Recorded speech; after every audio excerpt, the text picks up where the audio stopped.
रामकृष्ण हरी चवमंत्र चॅनलमध्ये माझ्या सगळ्या मैत्रिणींचं अगदी मनापासून स्वागत आहे। आज आपण बनवतोय गोड गुळाच्या चाणक्या। आपला हा जो आषाढ महिना येतो त्यातली जी एकादशी असते त्या एकादशीला सोडण्यासाठी नैवेद्य म्हणून आपल्याला अशा गुळाच्या ह्या गोड चाणक्या करावा लागतात। अगदी वरती क्रिस्पी आणि मधून अगदी अशा नरम अशा ह्या चाणक्या बनवतोय आपण। त्यासाठी लागणारं साहित्य बघू। गव्हाचं पीठ, डाळीचं पीठ, गूळ, मीठ, बडुशोपा आणि हा रवा। अगोदर आपण काय करणार आहे, हा जो गूळ आहे हा पाण्यात वितळवून घेऊ। आपण आता एक पातेलं घेतलं, त्यात हा गूळ घालून घेऊ आणि त्याच वाटीने पाणी घेणार आहे। एक वाटी पाणी घेऊ। आपल्याला हे पूर्ण असं वितळून घ्यायचंय बघा। तर वितळण्यासाठी थोडं पाणी कोमट करू। आता हे पाणी आपण गॅसवर ठेवून थोडं कोमट करून घेऊ, जेणेकरून चांगलं वितळतं गूळ आणि आपल्या जो चाणक्या बनवणार आहे त्या पण अगदी खुसखुशीत अशा होत्या। पूर्ण वितळून घेतलं। आता आपण हे साईडला ठेवून देऊ आणि एक कटोरी घेऊन पीठ घालून घेणार आहे। त्यात हे आपलं गव्हाचं पीठ घेतलं, ते पीठ आहे। गव्हाचं पीठ, डाळीचं पीठ,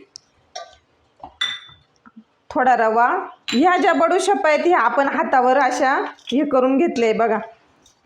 अगोदरच मी करून ठेवल्या होत्या पण परत तुम्हाला दाखवते। अशा करून घ्यायच्या आणि हे मीठ अगदी थोडं टाकायचं आहे, चिमूटभर, जास्त पण नाही घ्यायचं मीठ। यात थोडं मोहन घालणार आहे आपण। हे आलं, थोडं थोडं टाकायचं मोहन, जास्त नाही। आणि आता आपण हे जे पाणी बनवलंय गुळाचं, हे पाणी घालून घेणार आहे। पूर्ण पाणी नाही घालायचं, पाहिजे तसंच घालणार आहे।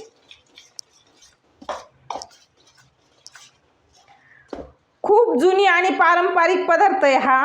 आपण जेव्हा आखाडाच्या महिन्यामध्ये हा आखाड तळावाच लागतो। आता आपण थोडं यात पीठ घालणार आहे गव्हाचं, जास्त नाही घालायचं, थोडं घालायचं आणि एकसारखं असं मस्त निब्बर घट्ट गोळा करून घ्यायचा आहे।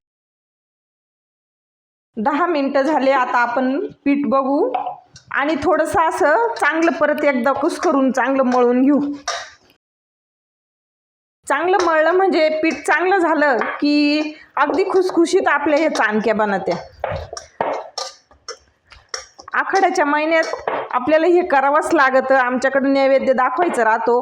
आखाडी एकादशी जी आहे ती सोडायसाठी नैवेद्य करायचं म्हटलं की हाच नैवेद्य करावा लागतो आम्हाला। बघू आता असे छान गोळे करून घेऊ।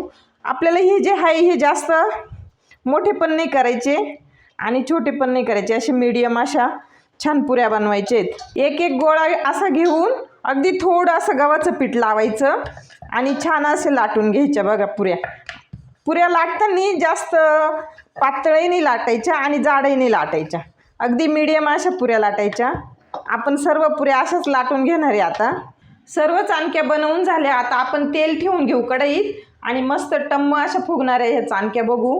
तेल तापले, आता आपण गॅस कमी करू आणि एक एक चाणकी छान अशी सोडून घेऊ बघा। मीडियम गॅसवरच तळायच्या, अगदी टम्म अशा फुलणाऱ्या आपल्या ह्या चाणक्या बनतील बघा।